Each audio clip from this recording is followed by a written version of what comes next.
Okay, friends, so you saw Mr. Hilder shooting the bow, and now I am over here on the woodpile, sitting by some of our hunting equipment, our stands, some of our climbing sticks. We got a caribou rack in back of me here. Real quickly, before we get started though, yes, Starry is still on the mend. I'm healing every day, and my spirit is strong. But forgive me in this video. It's hard for me to talk because I still have a fake tooth. So just bear that in mind. Okay, so should you, as part of a self-sustainable future for you at home, look into obtaining the skill of hunting, be it bow hunting or gun hunting? Now, let's just say this. I understand hunting is not for everybody, but this truly is a video for people who are very serious about their self-sustainable needs. And should you incorporate hunting? Do you really need to incorporate hunting? Let's go over pluses when it comes to hunting and why you might want to incorporate it into your self-sustainable homestead. Number one, hunting has a renewable resource. Game is renewable. And I know here in the mountains, we are able to harvest a bear, whitetail, elk, mule deer, mountain lion, moose, tons of animals. And depending on what region of the country or the world you're at, think about that. Game is, for the most part, very renewable. And that means for your self-sustainability needs, you will always have a source of food. And what a great source of protein. So that's number one. It's a renewable resource that is available to us, and it breaks that dependence on any grocery store. Okay, number two, the source of the meat is unadulterated. It's no pesticides, no chemicals. It's natural. It's organic. What better source of protein to feed your body and your family, right? Can't get any better food. Okay. You can buy that T-bone steak and that hamburger in the store now and say the SHTF hasn't hit the fan. Okay, that's all fine. But look at the cost of what you are paying for that meat in the grocery store. I don't know how a family can afford to feed themselves nowadays. I really don't. I go to the store and I'm aghast at the prices of food. It's just terrible. And you know what? Inflation is only going to get worse, and the price of food is only going to get worse. So that game is only going to cost you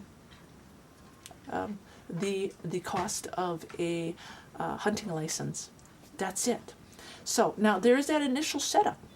But what does Starry always say about investing in you and your self-reliance? You know, we spend so much of our money on frivolous things that in the end really doesn't do anything for us. You know, we're just filling our wants. Because investing in a gun for hunting, or a bow with some arrows, buying a hunting license, that's an investment in you. Very, very important. So think about that. Another benefit of hunting is that skill, and at least for me and Mr. Hilder, and I'm sure a lot of you hunters get this, it really does bring you closer to nature. It makes you respect the animals even. Okay, so the other thing that we want to really consider if you are on the fence posts with is hunting, something that we should explore for our homesteading needs, is just because you buy the equipment, the high-powered rifle or the high-tech bows and all the camo and all that, that's always the exciting part, right? You make all that investment. It's just like you're going to take all that equipment and just walk out in the woods and shoot something. No, it doesn't happen. The deer just don't walk in front of your arrows, and the elk just don't walk in front of your bullets. So part of that skill is becoming a crafty, knowledgeable woodsman, which involves much time in the woods to learn how to pattern deer, how to pattern animals, to know the wind, to understand weather changes, even from region to region. Here in the mountains, we have to worry about different wind patterns in the mountains, in the air. It lifts and drops, and a lot to learn. It's a little bit more challenging.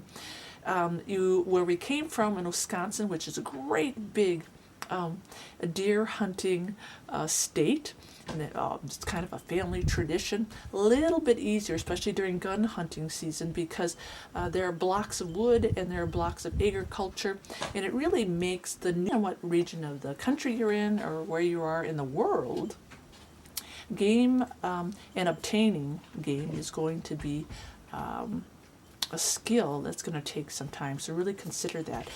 If you are, say, here in the United States and you have a homestead, continue to practice and learn your woodsman skills. Go out, spend time in the woods, but nothing wrong with buying yourself a half a pig or a half a cow and canning it, and continue to prepare and use what is available right now. Be frugal about it. You know, if you have to buy meat on sale, organic meat on sale, buy it and can it. But in the meantime, keep practicing that skill, because there will come a time then when, you know, it is gun season or bow season. Now you're ready to go out. And if you miss or you don't harvest anything, you have something to fall back on.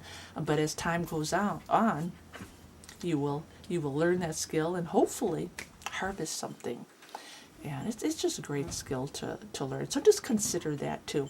Consider that not every year you're going to get something also. So that's why you really need to be multifaceted in where you get your food. Well, you're going to have to learn how to trap. You're going to have to learn how to fish, making sure you have a big garden. So a lot of things that you really need to think about, all bases you need to cover to continue to be self-sustainable. But hunting, great. Things to think about. You know, just remember, hunting can bring in a skill for your homestead that you'll never lose. And even if you don't use it right away, you know, say you invest in your bow and your gun and you spend time out in the woods, and you don't use it right away, you're not gonna lose it. So it is really worth that investment. And some homestead families just don't even want to entertain the thought of hunting, and they'd rather just rely on their garden and rely on going to the store, or maybe just raising farm animals and doing it that way. And farm animals are great. The only thing that we say, and this is why we don't go with the farm animals, is they're a lot of work. They really, the responsibility, you have to be on that farm 24/7. You can't go anywhere, and you also have to feed them, and it takes a lot of labor and can cost some money if you don't grow your own grain and corn and all that.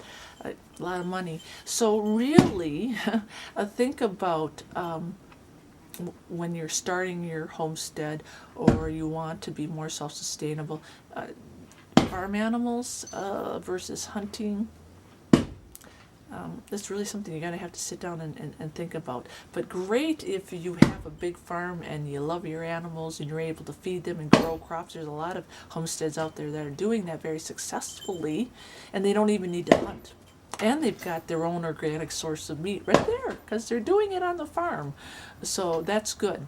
And that's kind of me and Mr. Hilder. We didn't choose that farming and livestock raising because we like to have fun, and we like to leave and do things like ride our bike, which causes crashes.